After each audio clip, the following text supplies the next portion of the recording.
সবাইকে স্বাগত জানাচ্ছি ক্লেমন বিয়ন্ড আলোতে। দর্শক, আগেই বলেছিলাম যে আমরা কথা বলবো বাংলাদেশের বিসিবির কার্যক্রম নিয়ে এবং ফিটনেস টেস্ট হয়েছে আজকে ক্রিকেটারদের সেই বিষয় নিয়ে, এবং আমাদের সাথে আছেন হাবিবুল বাশার, সাবেক অধিনায়ক। আপনাকে স্বাগত জানাচ্ছি এবং চাইলে আপনারাও এই আলোচনায় আমাদের সাথে যুক্ত হতে পারেন। স্ক্রিনে দেখার নম্বরে আপনাদের মতামত প্রশ্ন থাকলে আমাদের সাথে শেয়ার করতে পারেন। হাবিবুল বাশার, যেমনটা বলছিলাম যে আজকে কিন্তু ফিটনেস টেস্ট হয়েছে, যদি একটু বলি যে আসলে দর্শকদের জন্য এই ফিটনেস টেস্টটা আসলে কতটুকু গুরুত্ব বহন করে ক্রিকেটারদের জন্য? অনেকখানি। ইফ আই ক্যান রিমেম্বার, আমাদের সময় চালু হয়েছিল ফিটনেস টেস্টটা, তখন এটা ব্লিপ টেস্ট বলতো আর কি। একটা স্কোর করা ছিল আমাদের সময়, সম্ভবত 9 করতে হতো বা 8-10 এরকম একটা করতে হতো। সো আমাদের এবং তখন ছিল যে পাস করতে না পারলে you'll be not available for selection, তখন এরকম একটা নিয়ম করা হয়েছিল। So you can understand, you can imagine কতখানি টেনশন যেত আমাদের মধ্যে এই ফিটনেস টেস্টের আগে। তারপর এটা ইউএ টেস্ট আসলো। এখন দেখলাম আবার একটা টাইমিং দিয়ে দিয়েছি যেখানে 400 মিটার করতে হবে। সো একটা ট্রেনার একটা মেথড নিয়ে আসছেন। দিস ইজ অ্যাডভান্স মেথড, খুব ইম্পর্ট্যান্ট বিকজ এটা করা হয় যে ইন্টারন্যাশনাল ক্রিকেট খেলতে গেলে একজন খেলোয়াড়ের ফিটনেস লেভেল কোথায় থাকতে হবে সেটার পরীক্ষা এটা হয়।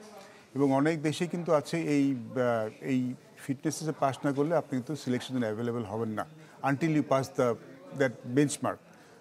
অনেকেই ফেল করেন, তখন তাকে বলে ঠিক আছে তুমি পাস করে আসো, তারপরে you'll be available for selection. আমরা মনে হয় এতটা করি না, বাট এটা মনে হয় এখন আমাদের দেয়া আছে যে এটা তোমাকে রিচ করতে হবে। তুমি রিচ না করে পরে আবার তোমাকে কাজ করে এই স্ট্যান্ডার্ডে পৌঁছাতে হবে।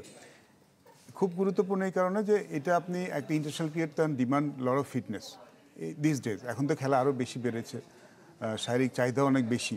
ফিট না থাকলে আপনি আপনার সেরা খেলাটা খেলতে পারবেন না, কিংবা ইনজুরির সংখ্যাটা বেশি থাকে। এবং এই লেভেলটা যখন ক্রস করা হয় তখন বোঝে না you're fit for the international cricket. So ক্রিকেটাররা এখন অনেক সিরিয়াস, এবং এই পরীক্ষাটা বেশ সিরিয়াসলি নেওয়া হয়। সবাই অনেক টেনশনে থাকে বিকজ এটা আলটিমেট পরীক্ষা হয়। আমরা তো এনসিএলও শুরু করেছিলাম, এখন এনসিএলও কিন্তু আমাদের ফার্স্ট ক্লাস সেখানে একটা দেওয়া হয়েছে। এবং এটা দেওয়ার পর থেকে কিন্তু ইন জেনারেল ফিটনেস কিন্তু অনেক বেড়েছে। আগে অনেকেই আসতেন আনফিট হয়ে, বাট এখন এনসিএল খেলতে হলে আপনাকে সার্টেন লেভেলটা অ্যাচিভ করে তারপর আসতে হবে।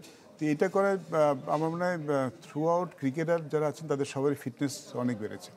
এবং আমরা যদি দেখি যে আজকে নাহিদ রানা এবং তানজিম হাসান সাকিব তারা ভালো করেছে, এবং আশানুরূপ হয়তো পারফরমেন্স হয়নি মুস্তাফিজের, যতটুকু আমরা জানতে পেরেছি। আর তাদের জন্য কি করণীয় যারা আসলে আশানুরূপ পারফরমেন্স করেনি? না, কেউ ফার্স্ট হলে তাকে যে প্রাইজ দেওয়া হয় কিন্তু তেমন কিন্তু নয়। এটা আসলে যে বেঞ্চমার্কটা থাকে সেটা ক্রস করে আসলে ব্যাপার।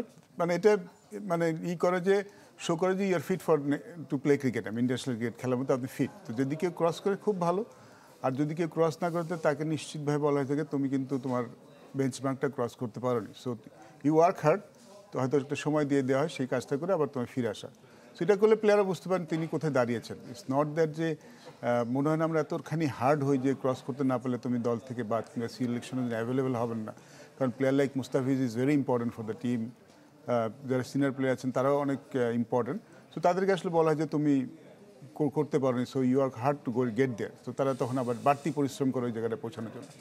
এবং আমরা যদি একটু ক্রিকেটের কার্যক্রমে আসি, গতকালকে বিসিবিতে অনেকগুলো আসলে সবাই অনেকগুলো সিদ্ধান্ত এসেছে। এর মধ্যে একটা সিদ্ধান্ত কিন্তু আমরা দেখতে পেয়েছি, এনসিএলে ঢাকা মেট্রো বাদ পড়ছে এবং একসাথে ময়মনসিংহ যুক্ত হচ্ছে। এটা কিন্তু অনেকদিন একটা দাবি ছিল। আসলে এই জায়গাটা আপনি কিভাবে দেখছেন?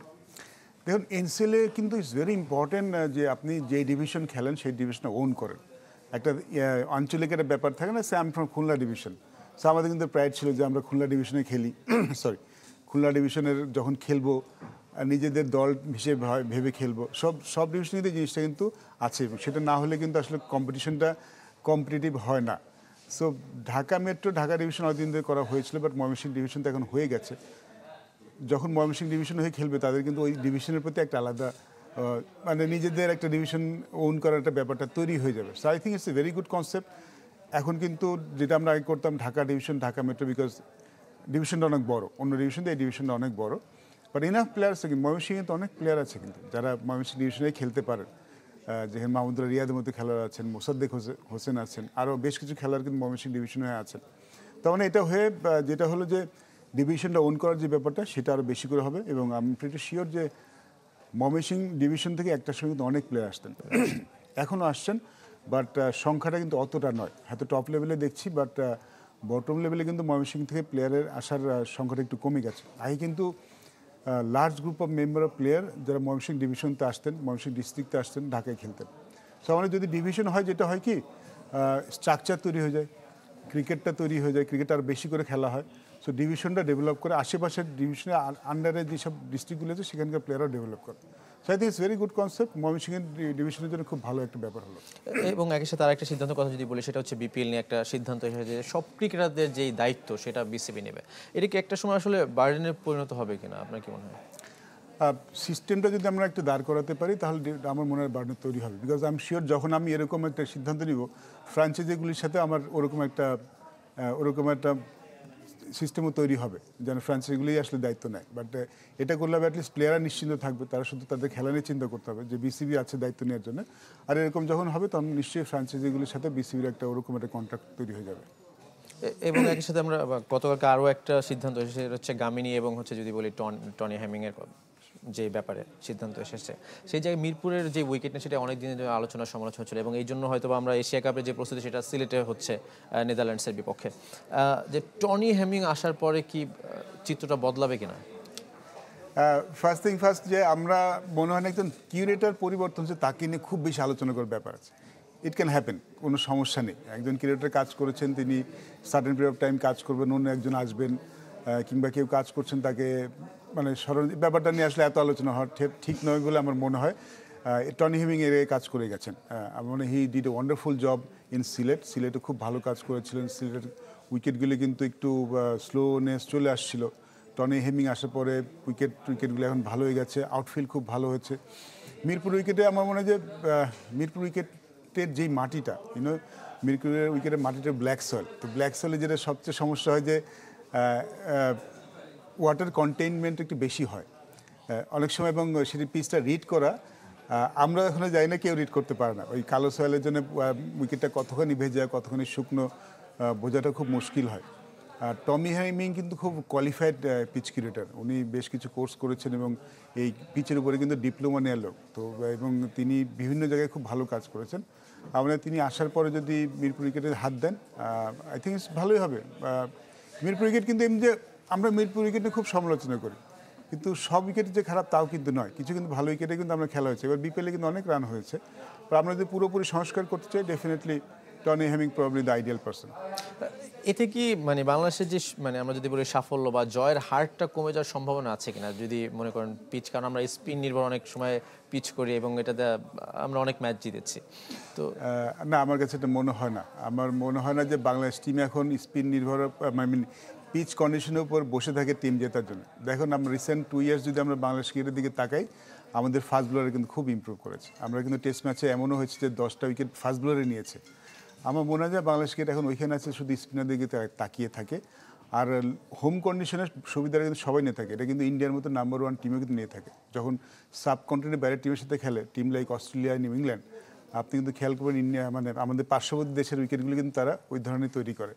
সো এটা কিন্তু খারাপ, দোষের কিছু নয়, এটা সব দেশই করে। কিন্তু আমি একটা জিনিস মেক শিওর করতে চাই, বাংলাদেশ ক্রিকেট টিম কিন্তু এখন ওখানে দাঁড়িয়ে নেই যেখানে আমাদের শুধু স্পিনারদের উপর নির্ভর করতে হবে। আপনার রিসেন্ট টেস্টগুলি দেখেন, সেখানে কিন্তু আমাদের টেস্ট ম্যাচগুলি ফাস্ট বোলাররাই জিতেছেন। হাবিবুল বাশার আমাদের সাথে একজন দর্শক আছেন, তার প্রশ্ন নিতে চাই। দর্শক, আপনার নাম এবং পরিচয় বলে আপনার মতামত প্রশ্ন আমাদের সাথে শেয়ার করেন। আসসালামু আলাইকুম। ওয়ালাইকুম আসসালাম। আমি মোহাম্মদ মেজবাহুল হক জয় বলছিলাম, রাজশাহী চাঁপাইনবাবগঞ্জ থেকে। জি বলুন। জেলা চাঁপাইনবাবগঞ্জ। জি, আমার বাংলাদেশের পূর্বের ক্রিকেটার হাবিবুল বাশারের কাছে একটি প্রশ্ন ছিল। ওটি হচ্ছে যে আপনার কিউরেটার চেঞ্জ করে বা ধরেন যে কোচ চেঞ্জ করে, এসব কোনো কিছু কি যতদিন না প্লেয়ারদের মাইন্ডসেট চেঞ্জ হচ্ছে বা তাদের অ্যাপ্রোচ চেঞ্জ হচ্ছে, ততদিন কি বাংলাদেশ ক্রিকেট সত্যি উন্নতি করতে পারবে? ক্রিকেটারদের অ্যাপ্রোচ চেঞ্জ করার জন্য থ্যাংক ইউ প্রশ্ন করার জন্য। দেখুন, একটা ক্রিকেট উন্নয়ন করার জন্য সবচেয়ে বড় দরকারি যে জিনিস সেটা হলো সারফেস। আমরা টি20 ক্রিকেট বলি না যে আমরা 200 রানে খেলা খেলতে চাই। আপনি যদি 200 রানে উইকেট প্রোভাইড করতে না পারেন তাহলে তো আসলে 200 রান হবে না। সারফেসটা কিন্তু সবচেয়ে বেশি important. We talk about outfield, we talk about dressing room facilities, we talk about structure, but একটা ক্রিকেট মাঠের জন্য, একটা ক্রিকেট খেলার জন্য সবচেয়ে গুরুত্বপূর্ণ জিনিস কিন্তু উইকেট। সেটা ভালো না হলে কিন্তু ভালো ক্রিকেট হবে না। এটা খুব স্বাভাবিক ব্যাপার। আর আমার মনে হয় যখন আমরা মানসম্মত উইকেটে খেলা শুরু করব, ক্রিকেটারদের মাইন্ডসেটটাও চেঞ্জ হয়ে যাবে। যখন 200 রানের উইকেট হবে তখন কিন্তু তারা কিন্তু 200 রানের জন্যই খেলবেন। এবং আমার মনে হয় শুধু we talk out Mirpur wicket, আমার মনে হয় এটা কিন্তু আমাদের বিসিবি যেটা প্ল্যান, এরকম উইকেট সারা বাংলাদেশে তৈরি করা। সো এরকম উইকেট সব জায়গায় হবে, আমাদের ক্রিকেটটা যেখানে যাবে সব জায়গায় কিন্তু উইকেট এমন মানসম্পন্ন উইকেট হবে, সেই বিষয়ে কিন্তু বিসিবি কাজ করছেন। এইটা কি শুধু আপনার মনে হয় যে তিনি যেটা বললেন যে আসলে মানসিক যেই চিন্তাধারা যেটা পরিবর্তনের দরকার, কারণ আমরা শ্রীলঙ্কাও দেখেছি হয়তো অত আহামরি কোনো রান হয়নি, তো ওই জায়গাটা কিভাবে পরিবর্তন আনা দরকার বা আনতে পারে? দেখুন 4 বছর আগে বিপিএল দেখেন, সেখানে কিন্তু আমরা যখন মিরপুরে খেলা হতো, সেকেন্ড থার্ড ম্যাচের পরে কিন্তু 130-140 রানে খেলা হতো। তো প্লেয়ারদের মাইন্ডসেটটা কিন্তু তেমনই তৈরি হয়ে যেত যে এখানে উইকেটটা খারাপ, এখানে 130 করলে আমরা ম্যাচ জিতে যাবো। খেলার স্টাইলটা কিন্তু তেমনই হয়ে যেত। কিন্তু আপনি যখন ভালো উইকেট প্রোভাইড করবেন, যখন 180-200 রান হবে, তখন প্লেয়ারদের কিন্তু মাইন্ডসেটটা ওইভাবে তৈরি হবে যে আমাদের 180-120 রান করতে হবে। অথবা বোলারদের কিন্তু মাইন্ডসেটটা হবে এখানে ভালো উইকেট, এখানে নিচে রান রাখতে হলে আমাদেরকে ওইভাবে বোলিং করতে হবে। সো এই জন্য উইকেটটা এত বেশি ইম্পর্টেন্ট। এবং সেটা শুধু যেটা বলছি নট অনলি ইন মিরপুর, আমি only talk about Mirpur, but এটা সারা বাংলাদেশে হওয়াটা খুব দরকার। সেই উদ্দেশ্যে আসলে বিসিবি কাজ করছে। হয় বসে আমরা একটা বিরতিতে যাবো। আমরা দর্শক আমাদের সঙ্গেই থাকবেন, আমরা ফিরছি বিরতির পর।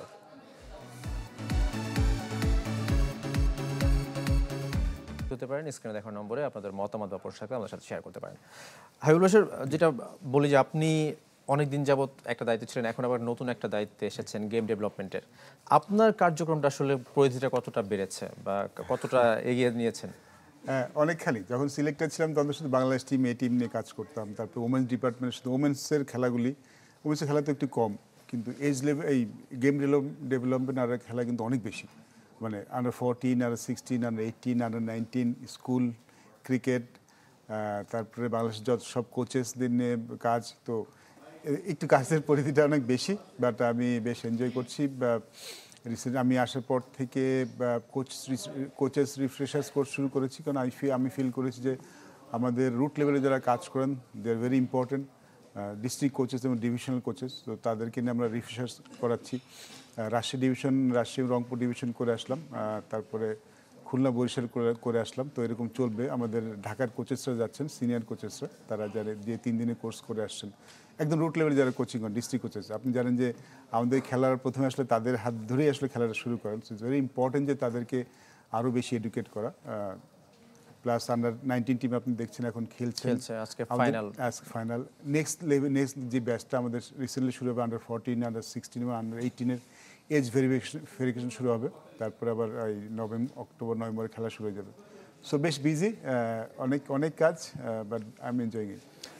হাবিবুল বাশার, আমাদের সাথে একজন দর্শক আছেন। দর্শক, আপনার নাম এবং পরিচয় বলে আপনার মতামত বা প্রশ্ন আমাদের সাথে শেয়ার করুন। আসসালামু আলাইকুম। ওয়ালাইকুম আসসালাম। আমি রাজশাহী থেকে মোহাম্মদ হাসিবুল ইসলাম বলছি। জি বলুন। আমার প্রশ্ন হচ্ছে, রাজশাহী থেকে এবার বিপিএল এর কোনো ম্যাচ আয়োজন করা হবে, আর রাজশাহী দল কি চান্স পাবে? আর দ্বিতীয় প্রশ্ন হচ্ছে আকবর আলীকে নিয়ে। উনি এত ভালো খেলে, মানে দেখলাম সাউথ আফ্রিকার সাথে ভালো খেললো, কিন্তু জাতীয় দলে ওনাকে চান্স দেওয়া হয় না কেন? জি ধন্যবাদ আপনাকে। To question, thank you. আমার মনে হয় যে রাজশাহীতে বিপিএল হচ্ছে, এটা খুব ভালো বিষয়। খুলনার স্টেডিয়ামটা একটু এখন মনে হয় একটু রেডি না, এর আগে তো খুলনাতেও হতো। সো আমার মনে হয় ইটস ভেরি ইম্পর্টেন্ট বিপিএলটা সারা বাংলাদেশে হোক। আরও বেশি ধনী হলে মানে আরও ভালো হতো। প্রত্যেকটা দলের জন্য হোম অ্যান্ড অ্যাওয়ে সিস্টেমটা হয়ে আরো ভালো হয়। সব আইপিএল যেটা সব ডিস্ট্রিক্ট ডিভিশনগুলি, সব টিমগুলি আলাদা ফ্র্যাঞ্চাইজি, আলাদা ভেন্যু থাকে, তারা সব হোম অ্যান্ড অ্যাওয়েতে খেলা হয়। এতে হয় একটা, দেখুন একটা নওগাঁ অথবা মানে দর্শকদের সম্পৃক্ততা আসলে বাড়ে অনেকবার। অনেকে ঢাকা এসে বিপিএলটা দেখা হয় না। যারা ধরেন রাজশাহী অঞ্চলে যারা থাকেন, তাদের অনেক সময় ঢাকা এসে সরাসরি খেলা দেখার সুযোগ হয় না। ইয়াংকিস যারা, তারা আসলে এই খেলাটা দেখতে পারেন না। তো যখন রাজশাহী অঞ্চলে হবে, ওই অঞ্চলের যতগুলো ডিস্ট্রিক্ট আছে, নবাবগঞ্জ, নওগাঁ, আরও যেগুলো ডিস্ট্রিক্ট, তারা সবাই সেখানকার লোকজন খেলা দেখতে পারবে। সো মানে আরও একটা ভেন্যু হলে আরও ভালো হতো, সেটা আরও বেশি আইডিয়াল হতো। বাট ইটস গুড থিং যে রাজশাহীর দিকে বিপিএল হচ্ছে। যেটা বললাম যে এরকম যখন টুর্নামেন্ট হয়, যেটা হয় যে ওই এলাকার ডেভেলপমেন্ট আরও বেশি হয়, স্ট্রাকচারটা আরও বেড়ে যায়, এবং তাতে খেলার উঠে আসার সংখ্যাটাও বেড়ে যায়। আর আমরা আকবর আলীর সম্পর্কে যাবো, কিন্তু আমাদের সাথে আরও একজন দর্শক আছেন, দর্শকের প্রশ্ন নিয়ে চাই। দর্শক, আমার নাম এবং পরিচয় বলে আপনার মতামত বা প্রশ্ন আপনাদের সাথে শেয়ার করুন। জি আসসালামু আলাইকুম। আমার কোশ্চেনটা ছিল যে সাবেক কিউরেটর টনি হেমিংকে আবার ফিরে নেওয়া হয়েছে, তো এটার পিছনের কারণ বা ইম্প্যাক্টটা নিয়ে আমার প্রশ্ন ছিল। ওকে, দুইটা কোশ্চেন আকবর আলী আসলে সিলেক্টরে তো ডেফিনেট সিলেক্ট করে থাকেন, তারা আরও ভালো অ্যান্সার দিতে পারবেন। বাট আমার কাছে মনে হয় যে আমাদের আকবর আলী যে উইকেট কিপার ব্যাটসম্যান, আমাদের দলে বেশ কিছু ভালো উইকেট কিপার ব্যাটসম্যান আছেন। মানে সোহানকেও আসলে দলের বাইরে থাকতে হয়। সোহানকে দলের বাইরে থাকতে হচ্ছে। সো এটা আসলে একদম ভালো বা কি বলবো ভালো মধুর যন্ত্রণা বলি আমরা সেরকম কিছু, কারণ আমাদের পাইপলাইনে বেশ কিছু খেলোয়াড় আছেন উইকেট কিপার ব্যাটসম্যান যারা খুব ভালো স্টিল দলে আসতে পারছেন। এটা দলের জন্য আসলে ভালো, কারণ লিটন দাস আছেন, মাহিদুল অঙ্কন wicket keeper batsman, Zakir Ali অনেক উইকেট কিপার ব্যাটসম্যান। সো অনেক খেলোয়াড় মানে তাদেরকে আরেকটু পরিপক্ক হওয়ার সুযোগ আছে আসলে। সুযোগ আছে। At the same time Liton Das আমাদের খুব ইম্পর্টেন্ট প্লেয়ার। সো যখন এরকম হয় তখন আসলে বাইরে যিনি থাকেন তাকে একটু অপেক্ষা করা ছাড়া আসলে কিছু করার থাকে না। আর ক্রিকেটার নিয়ে আবার কোশ্চেন আসছে, দেখুন টনি হেমিং এসছে, আর বাড়তি আরেকজন এবং আমাদের গামিনীও কিন্তু আছেন, তিনি চলে যাননি, তিনি হয়তো অন্য জায়গায় কাজ করবেন, একদিন এখানে কাজ করেছেন। সো এক্সট্রা হ্যান্ড তিনি কিন্তু আগে কাজ করে গেছেন, তিনি ফিরে এসেছেন, ডেফিনেটলি তার এক্সপিরিয়েন্স অনেক বেশি এবং বাংলাদেশ ক্রিকেটের ভালো হবে বলে আমার বিশ্বাস, যেহেতু আমরা এখন উইকেট করার পেছনে অনেক বেশি গুরুত্ব দিচ্ছি। আপনি একটু আগে বলছিলেন আসলে যে এইজ ভেরিফিকেশনের কথা, যে আমরা এইজ লেভেল অনেক ভালো করি, কিন্তু দেখা গেল আমরা অনূর্ধ্ব-19 বা তারপরে অনূর্ধ্ব-17, 16, 15, 14 এগুলো আমরা ভালো করছি, কিন্তু জাতীয় দলে এসে সেই পারফরমেন্সটা আসলে থাকে না। এটার মূল কারণটা কি? আমাদের এই লেভেলের খেলোয়াড়রা বেশ ভালো করে ডেফিনেটলি। আমরা 19 টিম, আমরা কিন্তু একবার ওয়ার্ল্ড কাপ চ্যাম্পিয়ন হয়েছি, এশিয়া কাপ মানে 2বার চ্যাম্পিয়ন হয়েছি। আমার মনে হয় যে এদের পরের যেই ধাপটা 19তে বের হয়ে যাওয়ার পরের যে ধাপটা সেটা আরও বেশি ইম্পর্টেন্ট, বিকজ এখানে তো সবাই বয়সভিত্তিক খেলা, যারা খেলবেন সবার 19, আর 19 পার হয়ে যাওয়ার পরে কিন্তু সব বয়সী খেলোয়াড়রা খেলেন, সেখানে প্রতিযোগিতাটা আরও বেশি হয়, সেই ধাপটা ঠিকমতো পার হওয়াটা কিন্তু খুব বেশি ইম্পর্টেন্ট। তো আমার যে এরপরে যে লেভেলটা সেখানে যদি তারা আরও মানসম্মত ক্রিকেট খেলতে পারে সেটা বরং তখন আরও বেশি কাজে দেবে, বিকজ অন্যান্য দেশের ক্রিকেটার যারা 19 পার হন তারা যে লেভেল অফ ক্রিকেটটা পরে খেলেন ন্যাশনাল টিমে যারা সেই লেভেলটা অনেক স্ট্রং। আমাদের সাথে আরো একজন দর্শক আছেন, আমরা একটু প্রশ্ন নিতে চাই। দর্শক, আপনার নাম এবং পরিচয় বলে আপনার মতামত বা প্রশ্ন আমাদের শেয়ার করুন। আসসালামু আলাইকুম, আমি কুষ্টিয়া থেকে বলছি। জি বলুন। আমার প্রশ্নটা হলো যে বাংলাদেশ এবার পরপর 2টি সিরিজ জিতলো, তো এশিয়া কাপের জন্য কি একটা ভালো প্রস্তুতি নিয়েছে? জি ধন্যবাদ। মানে দুটি এশিয়া কাপের প্রস্তুতি, হ্যাঁ দুটো সিরিজ, কিন্তু এশিয়া কাপের যে প্রস্তুতিটা সেইটা আসলে ভালো হয়নি বা ভালো দল পায়নি। নেদারল্যান্ডসের সাথে খেলবে, এটা কতটুকু প্রস্তুতি? নেদারল্যান্ড কিন্তু খুব ভালো দল টি-20 ফরম্যাটে। ফর এর কাইন্ড ইনফরমেশন, নেদারল্যান্ডকে টি-20 ফরম্যাটে বেশ ভালো করছে, এবং যাদের দলে এখন যারা খেলেন সবাই কিন্তু ফ্র্যাঞ্চাইজি খেলেন কম বেশি, ইংল্যান্ডের সবাই খেলেন এবং দে আর ভেরি গুড সাইড। আমার মনে হয় প্রস্তুতির জন্য খুব আইডিয়াল। এবং সিলেটে খেলা হবে, সেখানে ভালো উইকেট, আমরা যেরকম উইকেট আশা করবো যে দুবাইতে সেরকম উইকেটই করা হয়েছে আমি যত জানি। আমাদের মনে হয় যেই 3টে ম্যাচ খেলবো আমাদের প্রস্তুতির জন্য বেশ ইনাফ এবং আমরা মনে ভালো প্রস্তুতি পার সুযোগ পাচ্ছি। সে না পেলে হয়তো একটু হয়তো পিছিয়ে থাকতাম আমরা, কারণ লাস্ট সিরিজটা হয়তো আমরা উইকেটটা ঠিক আইডিয়াল ছিল না টি-20 ফরম্যাটের জন্য, বাট এবার সেরকম করা হচ্ছে। সো আমার মনে হয় যে প্রস্তুতি এনাফ। এবং একটা জিনিস দেখেন, টিম কিন্তু খুব কনফিডেন্ট। আমরা 2টি ব্যাক টু ব্যাক সিরিজ জিতেছি এবং 2টি টপ টিমের সাথে। শ্রীলঙ্কা কিন্তু টি-20 ফরম্যাটে এখন top team, Pakistan is very good side টি-20 ফরম্যাটে। সো 2টি বড় দলের সাথে সিরিজ জিতেছি এশিয়া কাপের আগে, সেটা ডেফিনেটলি আমাদের কাজে লাগবে। আর যে প্র্যাকটিসের প্রস্তুতিটা সেটা মানে নেদারল্যান্ডে আমরা সারতে পারবো। অসংখ্য ধন্যবাদ আপনাকে। আসলে আমরাও চাই ভালো একটা প্রস্তুতি এবং এশিয়া কাপে একটা ভালো রেজাল্ট করুক। দর্শক, আজকে এইখানেই শেষ করছি ক্লেমন বিয়ন্ড দ্য গ্যালারি। ভালো থাকবেন, সুস্থ থাকবেন।